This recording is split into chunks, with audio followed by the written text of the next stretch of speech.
Price the Lord. மக்கள் எப்படி இருக்கீங்க? Very good. ஓ பின்ன நமக்கு தான்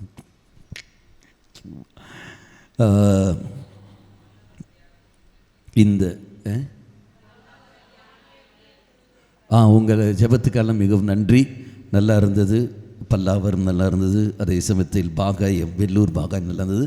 இன்று திருநின்றவூர், இன்றைக்கும் நாளைக்கும் நாளை மறுநாள் திருநின்ற, அதுக்காக ஜெபம் செய்து கொள்ளுங்கள். சரி, உங்களுக்கு தெரியும் வாழ்க்கையில் துன்பம், இது தவகலந்த வில்லைகிற துன்பம். இந்த துன்பம் தெய்வம் தருவதா, நன்மையா தீமையா? என்ன பதில் நீங்கள் சொல்வீர்கள்? உங்கள் பிள்ளைகள் கேட்குறார்கள், அம்மா எதுக்குமா இந்த சும்மா நீ கோயில் போய் கொண்டிருக்கிற, ஏதாவது பிரயோஜனம் இருக்கா? நீ ஏதாவது ஜபமாலி கையில் எடுத்து கொண்டிருக்கிற, ஏதாவது பிரயோஜனம் இருக்கா? சும்மா போய் கொண்டு இருக்கின்றாய், எங்களையும் அழைக்கின்றாய், ஏதாவது காரியம் ஏதாவது நடக்குதா? தடங்கள் ஏதாவது நீங்கி போதா? ஒன்றும் இல்லையே, பின்ன எதுக்குமா நன்மை நன்மைன்னு சொல்கின்ற? அப்படி என்ன நன்மைமா நமக்கு நடந்தது? கேள்வி கேட்குறாங்களே. அப்போது என்ன பதில் நீங்கள் சொல்வீர்கள்? என்ன பதில் தெய்வம் நமக்கு சொல்லித் தருகின்றார்? நீங்கள் என்ன சொல்வீர்கள்? அப்படி என்றால் துன்பம் நல்லதா? நான் உன் பிள்ளை, நான் கேட்கின்றேன், துன்பம் நல்லதா? என்ன பதில் எனக்கு நீங்கள் சொல்வீர்கள்? எது? நான் கஷ்டப்படுறது உங்களுக்கு நல்லது. துன்பத்தின் வழியாக அதுக்கு நான் நோயோடு இருக்கணும், இல்லாட்டி நேரடியாக ஆண்டவர் மீட்பு தரமாட்டாரோ? நான் பட்டாதான் அறியும், சொல்ல வேண்டியது தானே, நான் பட்டாதான் தெரியும்.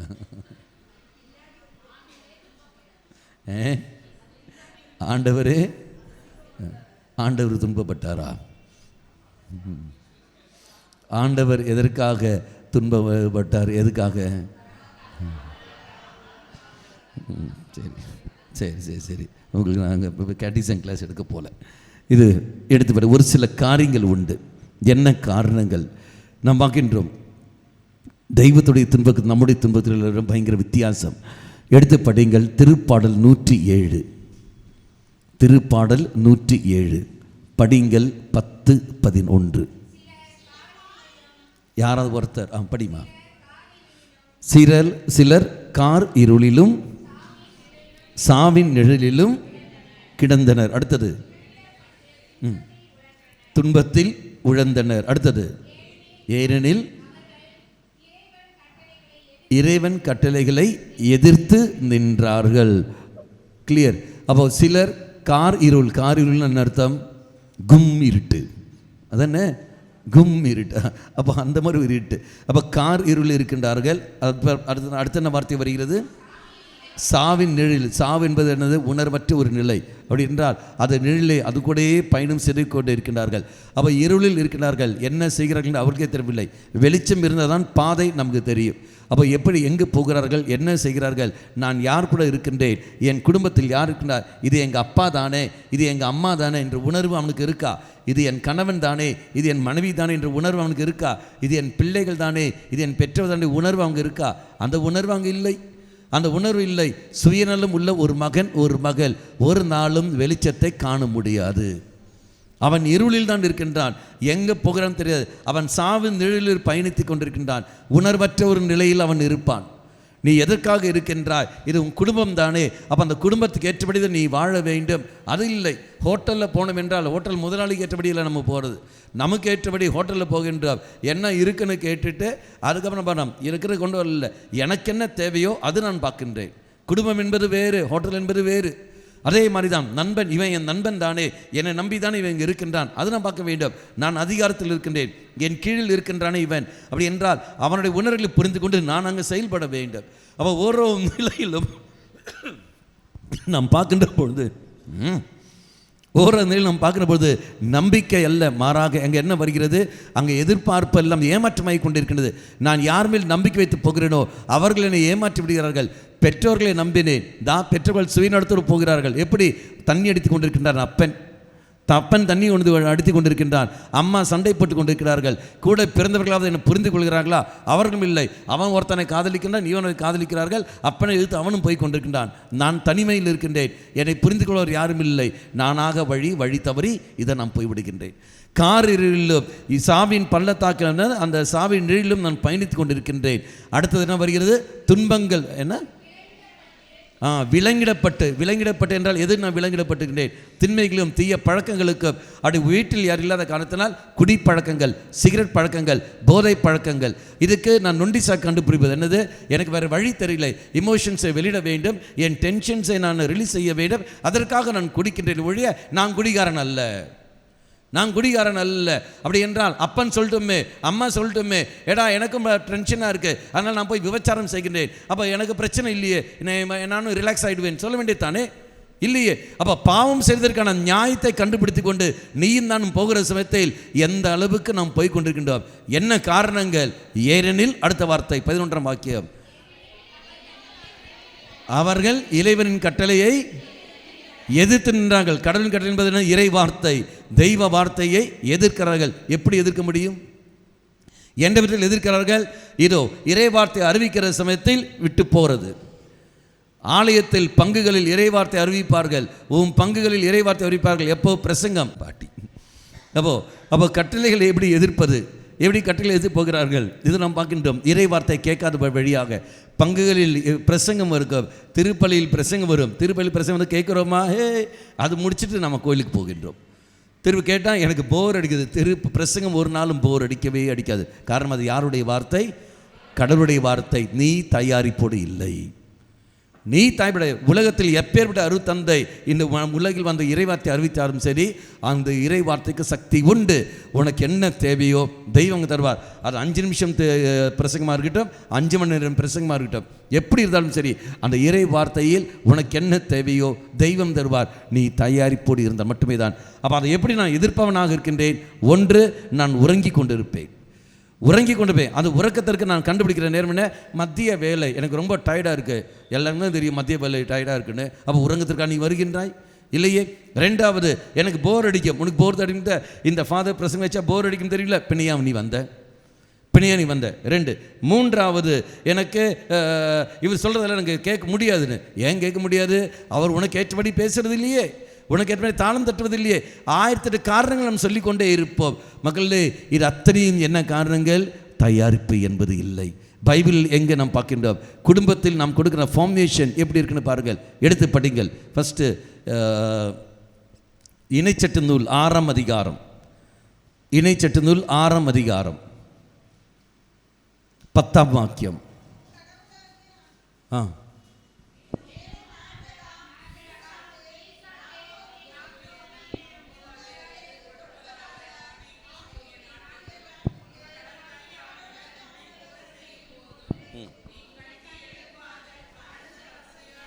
ஒரு தாய் சொல்லிக் கொடுக்குற பையனுக்கு மகனுக்கு சொல்லிக் கொடுக்குற விஷயங்கள், நீ கட்டாத, நீ நிரப்பாத, நீ வெட்டாத, இதெல்லாம் செய்யாத போதிலும் தெய்வம் உனக்கு அத்தனையும் செய்து தந்திருக்கின்றார். அப்போ அந்த தாய் யாரை அங்கு வெளிப்படுத்துகின்றார்?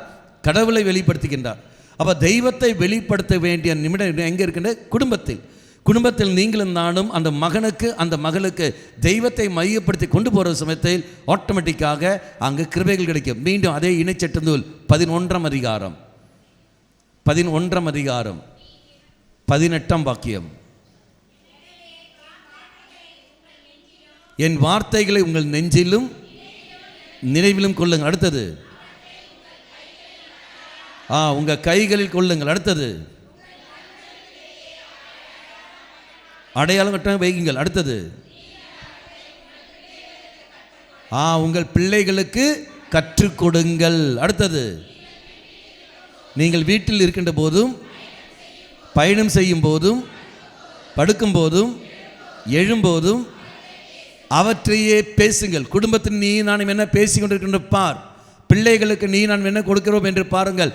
படுக்கின்ற பொழுதும், எழுகின்ற போதும், நடக்கின்ற போதும், பயணம் செய்கின்ற போதும் இவற்றை நீ பேசு. தெய்வ வார்த்தை நீ பேசு. அப்படின்னா என்ன அர்த்தம்? திருச்சபை சொல்லுகிற அர்த்தம் என்ன? நல்ல வார்த்தைகள். நீ என்ன சொல்ல வேண்டும்? அப்பன் இதாக கஷ்டப்பட்டுக்கிறாரே, அப்பன் அல்ல, தெய்வம் கணிந்திருக்கின்றார், இதை நீ செய்ய வேண்டும். நல்ல உதாரணம் எடுத்துக்கொள்ளுங்கள். எங்கே நாம் பார்த்துக்கிறோம் நினைக்கின்றேன். அதே இணைச்சட்டம் நூல் 6ஆம் அதிகாரம் 20 முதல் திருவாக்கியங்கள். அதை புரிந்து கொள்வதற்காக இந்த வாசகம் எடுத்து ஈஸியாக புரியும். வருங்காலத்தில் உன் பிள்ளைகள் உன்னை நோக்கி, நம் கடவுளாகிய ஆண்டவர் முறைமைகள் ஆகியவற்றின் உட்பொருள் என்ன என்று கேட்கின்ற பொழுது அடுத்தது, நீ உன் பிள்ளைகளுக்கு இவ்வாறு சொல். பிள்ளைகள் கேட்பார்கள், இதனுடைய அர்த்தம் என்னன்னு கேட்பார்கள். அருட்சாதனம் இதனுடைய அர்த்தம் என்னன்னு கேட்பார்கள். பாவ சங்கீர்த்தனம் இதனுடைய அர்த்தம் என்னன்னு கேட்பார்கள். இறைவார்த்தை படிக்க வேண்டுமே, அதனுடைய அர்த்தம் என்னன்னு கேட்பார்கள். நீ ஆலயத்துக்கு போய் கொண்டிருக்கின்றாயே, அர்த்தம் என்னன்னு கேட்பார்கள். அப்படி கேட்கின்ற சமயத்தில் உன் பிள்ளைகளுக்கு நீ சொல்ல வேண்டியது என்ன வார்த்தை? அடுத்த வார்த்தை படி, வார்த்தை நல்ல கவனிங்கள். நாங்கள் எகிப்தில் பார்வோனுக்கு அடிமையாக இருந்தபோது ஆண்டவர் எங்களை வலிய கரத்தினால் எங்களை வெளியே கொண்டு வந்தார். அவங்களை தெய்வம் எப்படி கொண்டு வந்தார்? யார் வழியாக கொண்டு வந்தார்? மோயிசன் வழியாக. மோயிசனுடைய வார்த்தையை அவங்க அந்த தாய் பயன்படுத்துகின்றாளா? இல்லை, மோயிசனை அவங்களை அடையாளப்படுத்தவில்லை. மாறாக தெய்வத்தினார். நாங்கள் அடிமையாக இருந்த பொழுது தெய்வம் எங்களை வலிய கரத்தினால் எங்களை கொண்டு வந்தார். தெய்வம் வழி சொர்க்கத்தில் நேர வருவாரா? இல்லையே. அப்ப சொல்ல வேண்டியதானே, மோயிசன் வழியாக தெய்வம் எங்களை கொண்டு வந்தார். அப்படி சொல்ல வேண்டியதானே. ஏன் மோயிசனை அடையாளப்படுத்தவில்லை? ஏன் மோயிசனை தெய்வத்துக்கு ஒன்றாம் ஸ்தானம் கடந்து வருது? அப்பவும் வரும்போது தெய்வம் தான் கடந்து வருவார். மோயிசன் வழியாக தெய்வம், மோயிசன் வழியாக தெய்வம் தான் அங்கே முக்கியத்துவம் வருகிறது. இருந்த போதிலும் மோயிசனை வார்த்தை அங்கே வருவதில்லை. மாறாக தெய்வம் வழி நடத்தி வந்தார். மக்களை, நீ பிள்ளைகளை எப்படி வழி நடத்தி கொண்டு வருகிறாய் என்று பார். தெய்வத்துக்கு ஒன்றாம் ஸ்தானம் கொடுக்கின்றாயா? இன்று நம்ம இருக்கிறோமேடா, இப்படி நம்ம கஷ்டப்பட்டு இப்போ நல்ல ஒரு வீட்டில் இருக்கிறோமே, நல்ல வாகனத்திலாம் இருக்கிறோமே, அது காரணம் என்ன? உங்கள் அப்பன் கஷ்டப்பட்டு இப்போ சம்பாதிச்சு அப்படி கொண்டு வந்துட்டார் என்று சொல்கிற சமயத்தில் போய்ச்சா பையனுக்கு நீ யாரை அடையாளப்படுத்துகின்றாய்? அப்பனை தான் வழியே, தெய்வத்தில்லையே, தெய்வத்தில்லையே. அப்போ ஆலயத்துக்கு நீ போகின்றாய் எதற்கு? அந்த தெய்வத்தை நமக்கு தந்தோமே. இன்று நம் காரும் வீடும் வசதியோடு இருக்கிறோமே, இன்று படித்த நிலையில் இருக்கின்றோமே, அது காரணம் யாரு? அந்த தெய்வம் தான். அந்த தெய்வத்துக்கு நன்றி சொல்ல நாம் போறேன்டா. நீ வரியா? உனக்கு துப்பு இருக்கா? வாடான்னு சொல்லி கொண்டு இழுத்துட்டு வர வேண்டும். எனக்கு பேர் அடிக்குது, நான் போகிறேன் என்று ஞாயிற்றுக்கிழமை திருப்பலிக்கு, கடன் திருப்பலி நான் போக வேண்டும். இதுக்கும் என்ன வித்தியாசம் இருக்கு பார். இருக்கிற என்ன வித்தியாசம் இருப்பார்? தெய்வம் எனக்கு நல்ல ஒரு வாழ்க்கை தந்திருக்கின்றார். இதா நான் மலடியாக இருந்தேனடா, தெய்வம் உன்னை எனக்கு தந்தாருப்பாரு. அந்த இறைவனுக்கு நன்றி சொல்ல நான் போகிறேன்டா. இன்று வரைக்கும் நீ உயர்ந்து இருக்கிறாய் என்று பாரு. அதுக்கு நன்றி சொல்ல அந்த தெய்வத்துக்கு நான் போகிறேன். வாடான்னு சொல்லி இழுத்து வர வேண்டும். இல்லடா, நம்ம ஞாயிற்றுக்கிழமை கோயிலுக்கு போகணும், திருப்பலி போய் ஆகணும், தான் போய் கொண்டிருக்கின்றோம். ரெண்டுத்துக்கும் வித்தியாசம் இருக்கா? எங்கே இரு? அப்போ மக்களே, யாரே அடையாளப்படுத்துகிறோம் என்று பார். யாரை அடையாளப்படுத்துகின்றோம்? இங்கு திருமுழுக்கு யோவான் யாரை அடையாளப்படுத்துகின்றார்? யோவான் நற்செய்தி 1:29 வாக்கியம். யோவான் நற்செய்தி 1:29.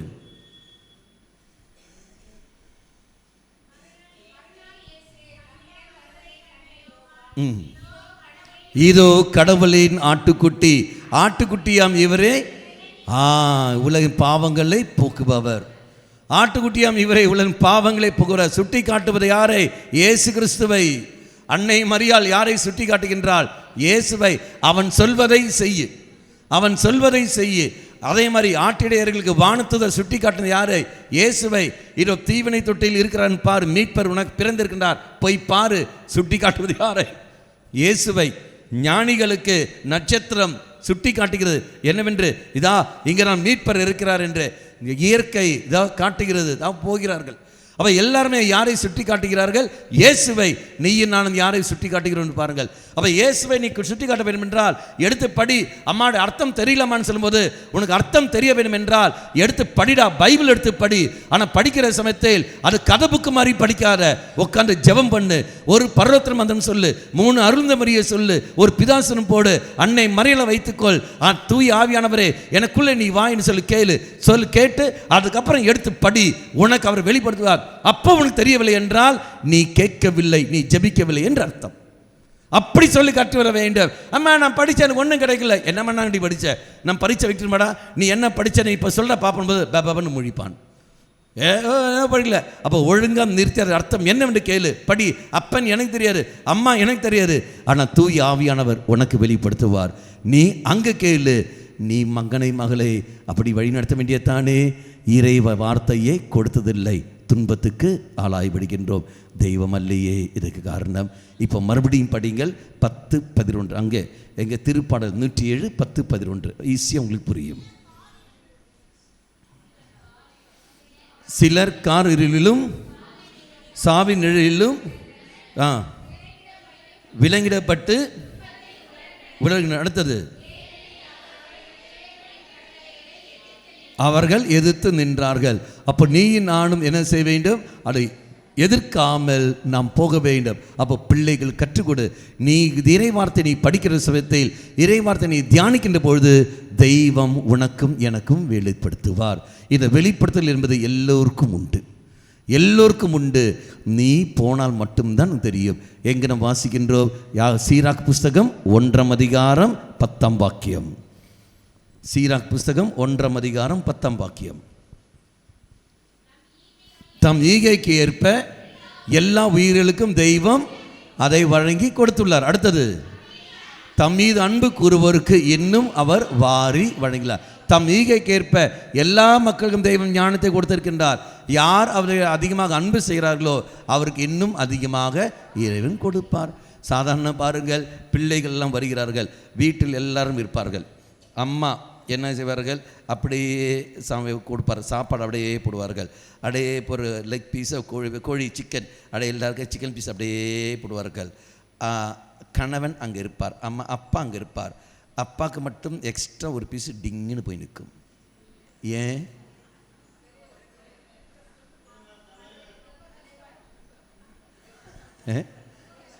குடும்ப தலைவர் மாட்டானா? என்ன இருந்தாலும் ஜிகிஜிகா அங்கே போது இல்லை. என்ன காரணம்? அன்பு. இனி கடைசி பிள்ளை இருப்பான்னு வைத்துக் கொள்ளுங்கள். கடைசி இருக்கார், எல்லாருக்கும் எல்லாம் ஒன்றா கொடுத்து கொண்டே இருப்பார்கள். கடைசி குழந்தைக்கு மட்டும் டிங்குன்னு அடைச்சு எக்ஸ்ட்ரா ஒரு பீஸ் வரும். என்ன காரணம்? அன்பு. பஸ். தம் ஈகைக்கேற்ப எல்லா மக்களுக்கும் தெய்வம் கொடுக்கின்றார். யார் அதிகமாக அன்பு செய்கிறாரோ அவருக்கு இன்னும் வாரி கொடுக்கப்படும். நீ அன்பு செய், உன்னை யார் வேண்டான்னு சொன்னது? ஆண்டவர் சொன்னாரா? இல்லையே. நீ யாரை அதிகமாக அன்பு செய்கிறாய் என்று பார். தெய்வத்தை இல்லையே. 24 மணி நேரத்தில் 8 மணி நேரம் தூக்கம் போய்விட்டது என்றால் மீதி இருக்கிறது எவ்வளோ மணி நேரம்? 12, 16 தானே. 16 மணி நேரத்தில் எத்தனை மணி நேரம் நீ தெய்வத்துக்கு நீ கொடுப்பாய்? அதில் சாப்பாட்டுக்கு ஒரு 3 மணி நேரம் 2 மணி நேரம் எடுத்துக்கோ. 1, 2, 3 மணி நேரம். 3 நேரம் போயிடுச்சுன்னா 8 + 3 எவ்வளோ ஆயிடுச்சு? 11. மீதி இருக்கிறது 23 மணி நேரம். அந்த 23 மணி நேரத்தில் இல்லை 23 13 எவ்வளோ நேரம் இருக்கும்? 8 11 மீதி 12 13 மணி நேரம். 13 மணி நேரத்தில் எத்தனை மணி நேரம் தெய்வத்துக்கு நீ கொடுப்பாய்? சொல்லு பார்ப்போம். ஒரு 5 மணி நேரம் இல்லையே, ஒன்றும் இல்லையே. இறைவன் கேட்குறது அட்லீஸ்ட் 1 மணி நேரமாவது உன்னால் என்னோடு இருக்க முடியாதா? அந்த 1 மணி நேரமாவது உன்னால் இருக்க முடியாதா? சரி, அந்த 1 மணி நேரம் திருப்பலியாவது நீ வர வேண்டியதானே.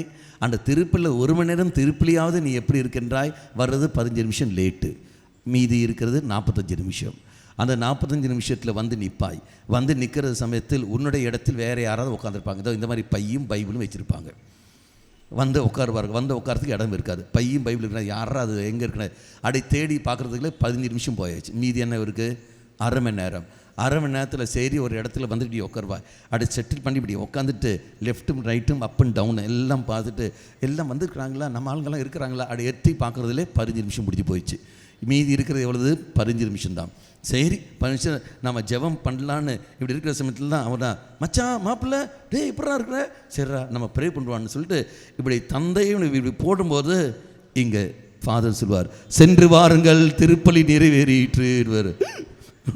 ஐயோ பூசை முடிஞ்சு போயிடுச்சு, என்னடா சரி வாடா போயிட்டு வரலாம். முடிஞ்சு நீ தயாரிப்பு வர்றதுக்குள்ளே ஒரு நேரம் சென்று வாருங்கள் திருப்பலி நிறைவேற்று முடிஞ்சு போயிடுச்சா? 1 மணி நேரம். மக்களே சாதாரணமாக யோசிச்சு பாருங்கள். அந்த 13 மணி நேரத்தில் போலும் 1 மணி நேரம் போலும் தெய்வத்துக்கு நான் கொடுக்காமல் இருக்கிற சமயத்தில் எப்படி மக்கள் தெய்வ சிந்தனையால் என்னால் வழி நடத்த முடியும்? ஒரு நாள் கிடையாது. இறை வார்த்தைக்கு என்னைக்கு நீ 1ஆம் ஸ்தானம் கொடுக்கின்றாயோ அப்போதான் கிருபை கிடைக்கும். இந்த தவக்காலமானது இறை வார்த்தைக்கு 1ஆம் ஸ்தானம் கொடுக்க வேண்டிய நாட்கள். அட்லீஸ்ட் இப்போயாவது படி. இன்னும் நாட்கள் இருக்கின்றன. இப்போ இன்னும் நாட்கள் இருக்கின்றன. அப்போ இன்னும் நாட்கள் இருக்கிற சமயத்தில் இனி வரும் நாட்களிலாவது தினந்தோறும் குறைந்தது நான் ஒரு சாப்டராவது இன்றைக்காவது இந்த 4 நாட்கள் நற்செய்தியாவது நான் படித்து முடிக்கின்றேன். சும்மா ரேண்டமாக படிக்கிறதுக்கு முன்னாடி சும்மா கதவுக்கு படிக்கிற மாதிரி இல்லை, நான் படிக்கின்றேன். நான் படித்து தெய்வ அனுபவம் பெறுகின்றேன். ஏதாவது ஒரு வார்த்தை ஒரு நாளிலும் அட்லீஸ்ட் மினிமம் என்பதல்ல 10 வார்த்தையாவது நான் படிக்க வேண்டும். தீர்மானம் வைராக்கியத்தோடு அப்படி எடுக்கிற சமயத்தில் மட்டும்தான் மக்களே நமக்கு கிருபைகள் கிடைக்கும். வெறித்தனமாக படிக்க வேண்டும். வெறித்தனமாக அன்பு செய்ய வேண்டும். ஒரு நபரை எப்படி வெறித்தனமாக அன்பு செய்கிறப்போ, வெறித்தனமாக வேலைக்காக நீ தேடுகின்றாயோ, அதே மாதிரி எந்த அளவுக்கு நீ வெறித்தனத்தை தெய்வத்தை நீ காட்டுகின்றாயோ அதுக்கேற்றபடி கிருபைகள் கிடைக்கும். வெறித்தனமாக நீ உழைக்கின்றாயோ, அதே மாதிரி வெறித்தனமாக தெய்வத்தை அடைவதற்காக நீ போக வேண்டும். அப்படி போனால் மட்டும்தான் மக்களே நமக்கு விடுதலை கிடைக்கும். பழைய ஏற்பாடு தெரியும் இல்லையா? யாக்கோபு போரிட்டாரு. போரிடும் போது என்னை விடும் போது நான் விடமாட்டேன், நீ எனக்கு ஆசீர்வாதம் தராத வரைக்கும் நான் உன்னை விடவே மாட்டேன்னு. வேற வழி இல்லை, தெய்வம் தோற்றி விடுகின்றார். இந்தா எடுத்துட்டு போ என்ற. மக்களே, அது மாதிரி போராட வேண்டும். அது மாதிரி போராட வேண்டும். முடியுமா? முடியும். போ, உன் பிள்ளைகளுக்கு கற்றுக் கொடு. அதை கற்றுக் கொடுத்ததுக்கு முன்னாடி நீ செய். உன் மகன் பார்க்கட்டும், உன் மகள் பார்க்கட்டும். எங்கள் அம்மா ராத்திரியெல்லாம் ஜெபிக்கிறார்களே, எங்கள் அப்பா ராத்திரியெல்லாம் ஜெபிக்கிறார்களே, இதை இப்படிலாம் செய்கிறார்களே. அவ கேட்பார்கள், என்ன பிரயோஜனம் என்று சொல்கிறார்களே. அப்போ நீ சொல்லு, நீ இந்த மாதிரி கேள்வி கேட்குற சமயத்தில் ஓங்கி அடிக்காமல் இருக்கிறேன் பாரு, அதுதான்டா இதுக்கெல்லாம் லாபம். இல்லை என்றால் இந்நேரம் இந்த கேள்விக்கு உன் வாயில் அத்தனை பள்ளி கீழே இறங்கியிருக்கும். அது நீ சொல்லிக்கும்போது என்னமான, ஆமண்டா, பொறுமை தெய்வம் தந்திருப்பது. போ, வந்து கேளு. பதில் கேட்குற சமயத்தில் உனக்கு அங்கு இலை கிடைக்கும். Praise the Lord. Hallelujah, hallelujah. ரெண்டாவது நாம் பார்க்கின்றோம், தெய்வம் துன்பம் தருவதற்கு பல காரணங்கள் உண்டு. எல்லாத்துக்கும் நெகட்டிவ் அல்ல, பல நன்மைகள் உண்டு. என்ன முதல் நன்மைகள் என்ன கடந்து வரும்? நீயும் நானும் அவரை மறந்திருக்கின்றோம். அவரை தேடி வருவதற்கு தெய்வம் அனுமதிக்கின்ற ஒரு சில துன்பங்கள். உங்களுக்கு தெரிஞ்ச உதாரணம் எடுத்துக்கொள்ளுங்கள். மார்க் நற்செய்தி 5ஆம் அதிகாரம். மார்க் நற்செய்தி 5ஆம் அதிகாரத்தில் அங்கே படிங்கள் 24, 25 வாக்கியங்கள். அந்த இரத்தப்போக்குடைய பெண்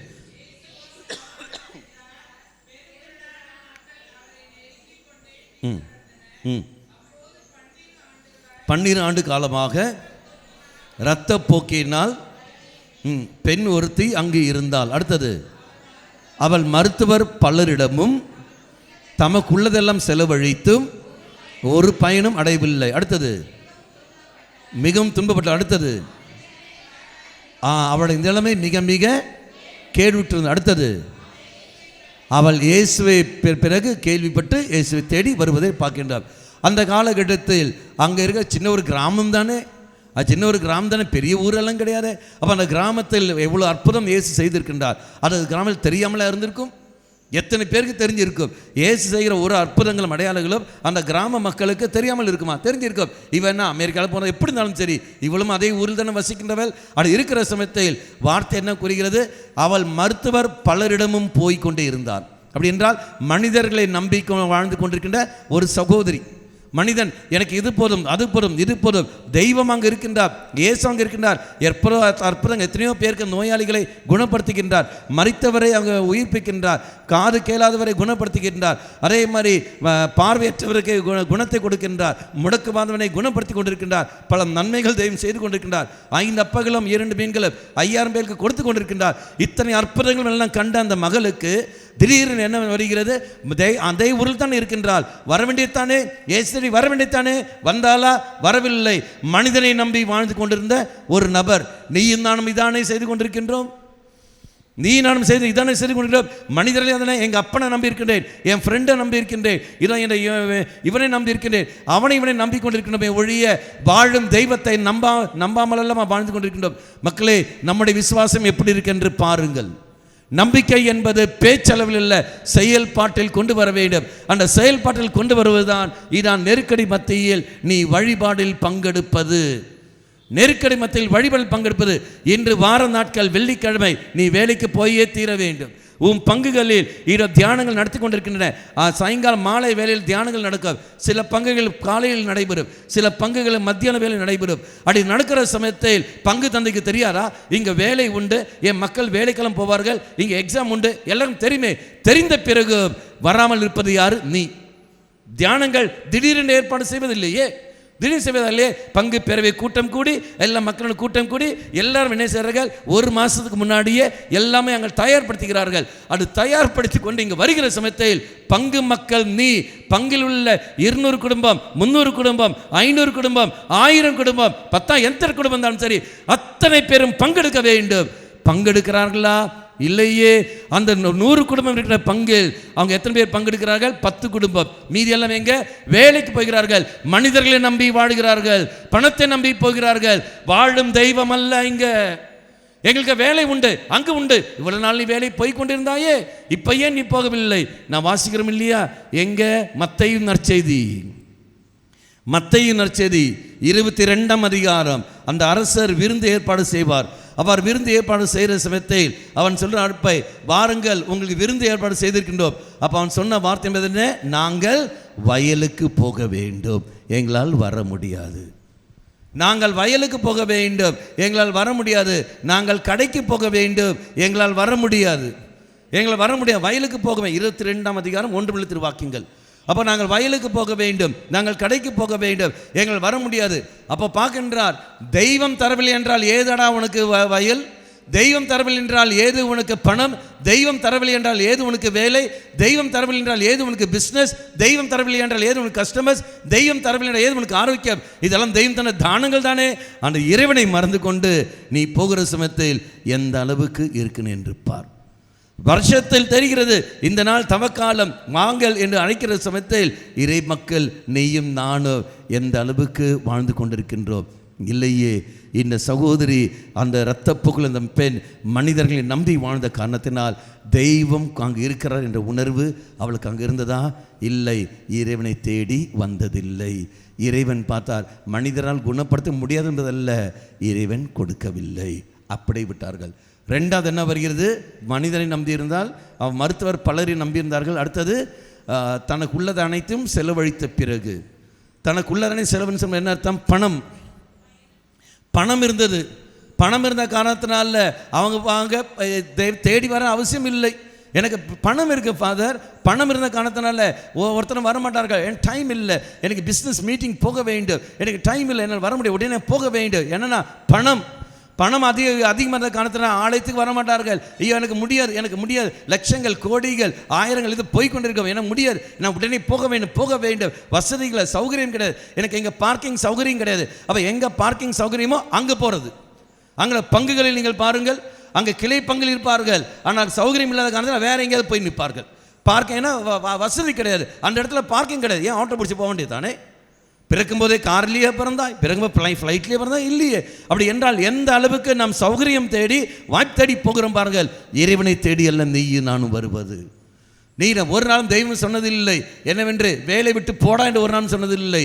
மாறாக மனிதன் அப்பத்தினால் மட்டுமல்ல, கடவுள் வாயில் வருகின்ற ஒவ்வொரு சொல்லிலும் உயிர் வாழ்கின்றார். அவனுக்கு உழைப்பு மட்டுமல்ல, அந்த உழைப்பு தந்த இறைவனுக்கும் நீ முக்கியத்துவம் கொடுத்தே தீர வேண்டும். இல்லையே, பணத்தின் மட்டுமே நம்பி நீ வாழ்ந்து கொண்டிருக்கிற சமயத்தில் இதோ அந்த மகளுக்கு அங்கு தெய்வ அனுபவம் அங்கு கிடைக்கவில்லை. கடைசியில் பணமும் போயிடுச்சு, மனிதனும் போய்விட்டார்கள். அடுத்தது மூன்றாவது வருது என்னது? அவர் இறுதியில் தெய்வத்தை அவள் காண்கின்றாள். பிறகுதான் அவள் தெய்வத்தை அவள் காண்கின்றாள். அவள் அங்கே இயேசுவை பற்றி அப்பதான் அவள் கேள்விப்படுகின்றாள். அப்போ அது வரைக்கும் கேள்விப்படவில்லையா? கேள்விப்பட்டால், ஆனால் இயேசுவை காண வேண்டிய உணர்வு அவளுக்கு அங்கு வரவில்லை. காரணம், மனிதரை நம்ப இயேசுவால் மனித குணப்படுத்த முடியாதா? குணப்படுத்த முடியும். மருத்துவர் வழியாக அந்த மகளுக்கு தெய்வத்தை குணத்தை கொடுத்திருக்கலாம். கொடுத்தாரா? கொடுக்கவில்லை. பைசா வழியாக அந்த மகளுக்கு தெய்வம் குணத்தை கொடுத்திருக்கலாம். கொடுத்தாரா? கொடுக்கவில்லை. பிறகு என்ன சொல்ற? நீ அதை நம்பாத, என்னை தேடி வா, நான் தான் உனக்கு குணம் தர முடியும் என்று சொல்லிக்கொண்டு அவளை எல்லா தடையும் விட்டு கொண்டு கடைசியில் தெய்வத்தை தேட வைத்தார். இது பிறகுதான் அவள் என்ன சொன்னார்?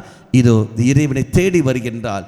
முன்னாடி போகாமல் ஆடையின் விளிம்பை தொட்ட உடனே வார்த்தை என்ன கூறுகிறது? இதோ அவள் குணமடைகின்றாள். மக்களே, உனக்கு மனிதர்கள் இருக்கலாம், உனக்கு உதவி செய்ய பலரும் இருக்கலாம், உனக்கு பொருளாதார நெருக்கடியிலோ நோய்களையோ பல தடையோடு இருக்கிறபோது உன் கூட இருக்கிறவர்கள், உன் சொந்த பந்தங்கள், உன் நண்பர்கள், அவர்கள் உனக்கு பலரும் உதவி செய்யலாம். பலரும் உதவி செய்ய எல்லா வாய்ப்பும் உண்டு, எல்லாம் செய்வார்கள். அது வரைக்கும் செய்தவர்கள் அந்த நிமிஷத்தில் உன்னை விட்டிருப்பார்கள். உதவி செய்ய மனசு அவர்களுக்கு வராது, அந்த எண்ணம் வராது. என்ன காரணங்கள்?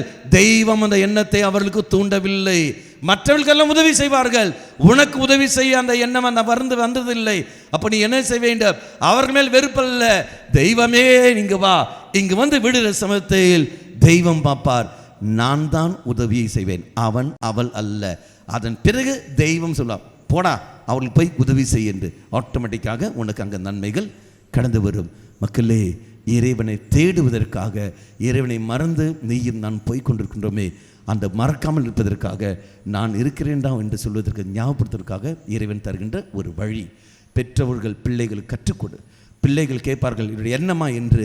எடாம், நீ இஷ்டத்துக்கு போய் கொண்டிருக்கின்றாயே, தெய்வத்தை மறந்து வாழ்கின்றாயே, அந்த மறந்து வாழ்ந்த காரணத்தினால்தான் இந்த மாதிரி நடக்கிறது. இறை சொன்னது, நீ வா, தெய்வம் உனக்கு தருவார்.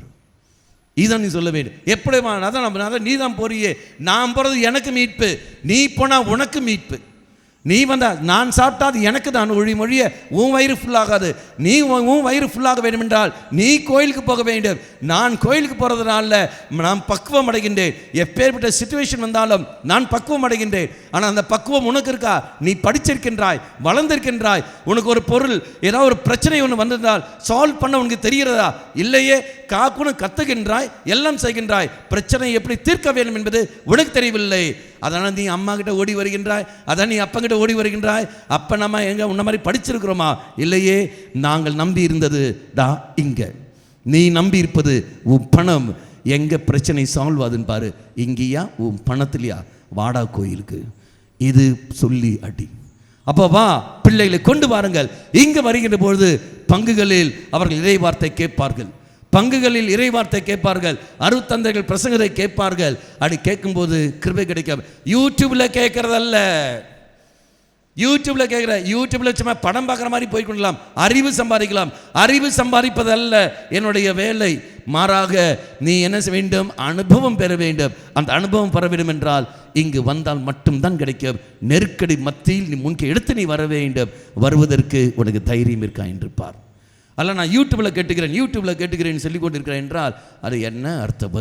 அது ஒரு நாளும் உனக்கு விடுதலை தர அறிவு சம்பாதிக்கலாம். அதனை வார்த்தை யோவான் நற்செய்தி 5ஆம் அதிகாரம் 39ஆம் வாக்கியம்.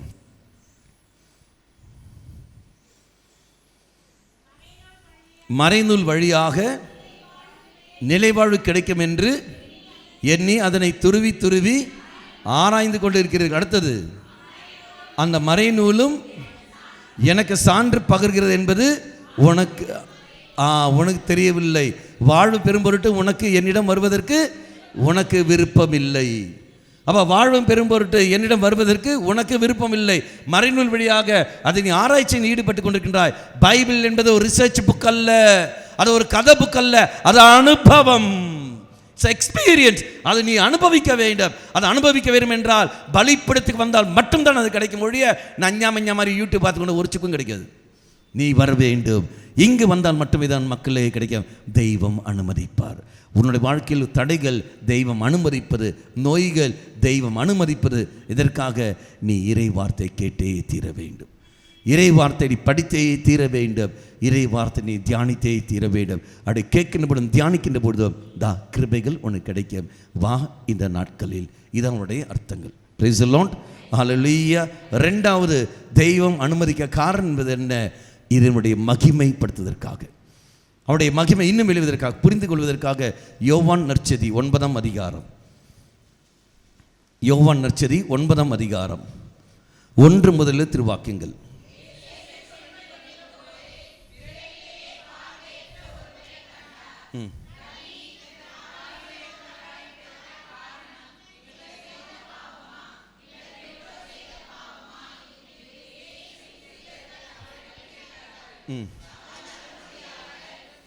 இவர் செய்த பாவம் அல்ல, பெற்றோர் செய்த பாவம் அல்ல, கடவுளுடைய வல்லமை இவர் வழியாகவே வெளிப்படும் பொருட்டு இவர் இப்படி இருக்கின்றார். பிறவிலேயே நான் பார்வையற்ற நபராக இருக்கின்றேன். பிறவிலேயே பார்வையற்ற நபர் இருந்த காரணத்தினால் கடவுளுடைய வல்லமை எப்படி என்னில் வெளியே வரும்? எப்படி வரும்? தெய்வத்துடைய வல்லமை குறுகிய வட்டத்தில் அல்ல, அது பெரிய வட்டத்து போய் எல்லோருக்கும் போய் சேரும். நீயும் நானும் அட்வர்டைஸ் பண்ணுறீங்கிறோமே, அது சின்ன வயசில் போய்விடும். ஆனால் தெய்வத்துடைய அட்வர்டைஸ்மெண்ட் எல்லாம் பயங்கரமாக போகும், பயங்கரமாக. லோக்கல் எக்ஸாம்பிள் எடுத்து விடுங்கள். திருமணம் ஆன உடனே, திருமண முதல் வருடத்திலே குழந்தை பிறப்பதற்கும், திருமணமாகி 10 வருஷம் கழிச்சு 2 வருஷம் கழிச்சு குழந்தை பிறக்கிறதுக்கும், திருமணமாகி 8 வருஷம் கழிச்சு குழந்தை பிறக்கிறதுக்கும் வித்தியாசம் இருக்கா? எங்கே கடவுளுடைய மகிமை யாருக்கு எப்போ அதிகமாக இங்கே வரும்? 1, 2, 8 தானே? அப்போ திருமணம் ஆகி 20 வருஷம் கழிச்சாலும் எது வரும்? 8 பெருசா 20 பெருசா? 20 தானே பெருசு. அப்போ எனக்கு திருமணம் ஆகிய எனக்கு குழந்தை இல்லை என்றால், மக்களே, தெய்வம் என்னை ஒரு மகிமைக்காகத்தான் என்னை கொண்டு போகிறார் என்ற உணர்வு ஏன் உனக்கு இல்லை? ஐயோ எனக்கு குழந்தை இல்லை, ஐயோ எனக்கு வேலை இல்லை, நான் என்ன வேலை செய்தாலும் ஒரே பிரச்சனை, ஒரே தடை. அந்த பிரச்சனையும் அந்த தடையும் ஏதோ ஒரு மகிமைக்காக தெய்வம் கொண்டு போறாரே, அந்த உணர்வு எனக்கு வராமல் இருக்க காரணம் என்ன? காரணம், பலிப்பிடத்தோடு நீ இணைந்தில்லை. பலிப்பிடத்தோடு இணைந்திருந்தால் ஒரு நாளும் தவறான எண்ணங்கள் உனக்கு வராது. பலிப்பிடத்தோடு இணைய வேண்டும் என்றால், மக்களே, அதுக்கு தேவை ஒன்றே ஒன்றுதான், பாவ சங்கீர்த்தனம். ஆனால் கத்தோலிக்க திருச்சபை வலியுறுத்துகிறது, நீங்கள் மாதத்தில் அல்ல. திருச்சபையின் கட்டளை எத்தனாவது கட்டளை? பாவ சங்கீர்த்தனம் 12வதா? எத்தனாவது கட்டளை? திருச்சபையின் கட்டளை எத்தனை? 6ஆ?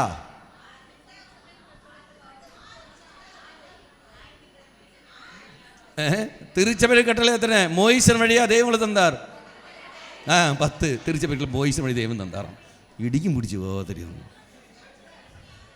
6 கட்டளைகள் எதெல்லாம்? அதெல்லாம்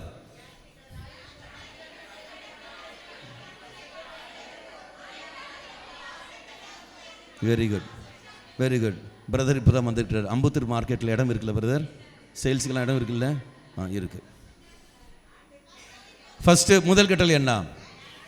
ஞாயிற்றுக்கிழமைகளிலும் கடன் திருநாட்களிலும் என்ன பூச? பிகில் ஸ்டைல் கேக்கில் முழு பூசை. நீங்கள் பார்க்குறது என்ன பூசை? அரை பூசை.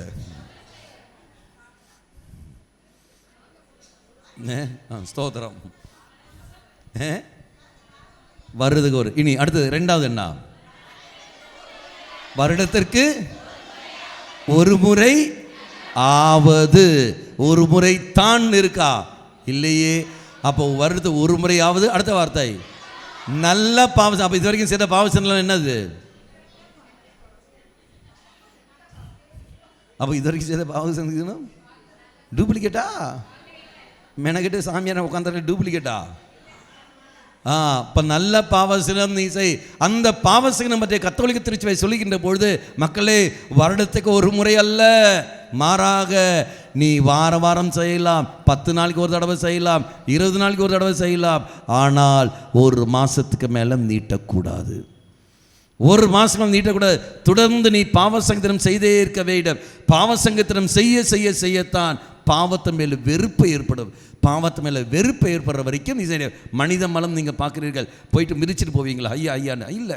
அது கண்டாலும் ஒரு அருள், ஐயோ ஒரு வெறுப்பு வரும். பாவத்தை கண்ட ஒரு வெறுப்பு வர வேண்டும். கோபம், வெறுப்பு, வைராக்கியங்கள், பிடிவாத குணங்கள், இச்சை உணர்வுகள், மன்னிக்கட தன்மைகள், ஐயோ ஒரு வெறுப்பு. தவறான படங்கள், ஐயோ ஒரு வெறுப்பு.